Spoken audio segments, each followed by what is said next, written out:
Testei colocar vinagre branco dentro da minha máquina de lavar e o resultado foi tão diferente que fiquei pensando em quantas roupas poderiam ter sido salvas se eu tivesse descoberto esse truque antes.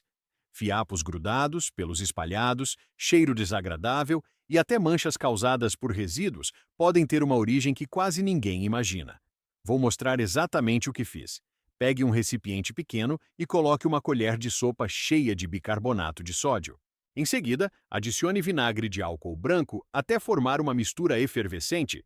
Essa reação é completamente normal. Aguarde alguns instantes até que a espuma diminua naturalmente antes de utilizar a solução. Até aqui, o truque não tem nada demais, porém, o melhor está por vir. Aproveite e comente aqui embaixo de qual cidade você está assistindo. Quero saber de onde vocês acompanham meus vídeos. Muita gente acredita que roupas saindo com fiapos ou cheiro ruim significam apenas excesso de sabão ou um detergente de baixa qualidade. Mas, em muitos casos, o verdadeiro problema está nos resíduos que permanecem acumulados dentro da própria máquina após várias lavagens. Agora vem uma etapa que costuma surpreender quem nunca fez esse procedimento. Coloque 2 lenços umedecidos diretamente dentro do tambor vazio da máquina. Sim, apenas 2 lenços comuns. Eles vão ajudar a reter parte dos fiapos, cabelos e pelos que ficam circulando durante o ciclo de limpeza. Comente sim se você pretende testar essa dica em casa. Depois, despeje a mistura de bicarbonato e vinagre no compartimento onde normalmente é colocado o amaciante. É justamente por esse caminho que a solução percorre boa parte do sistema interno durante o enxágue, alcançando regiões que raramente recebem uma limpeza adequada. Agora selecione um ciclo longo de lavagem e, se a sua máquina permitir, utilize a temperatura mais alta recomendada pelo fabricante.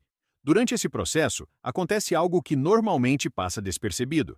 Grande parte da sujeira invisível que se acumula ao longo dos meses começa a se desprender, permitindo que o interior da máquina fique muito mais limpo para as próximas lavagens. Quando o ciclo terminar, retire os 2 lenços umedecidos e observe a quantidade de fiapos, cabelos e pequenos resíduos que eles conseguiram reter. Muita gente só percebe o quanto havia acumulado dentro da máquina quando vê o resultado dessa etapa. Agora, avalie esta dica de 0 a 10. Quero muito saber a sua opinião. Criar esse hábito de tempos em tempos pode ajudar a reduzir odores desagradáveis, diminuir o acúmulo de resíduos e contribuir para que as roupas saiam mais limpas e com menos fiapos a cada lavagem.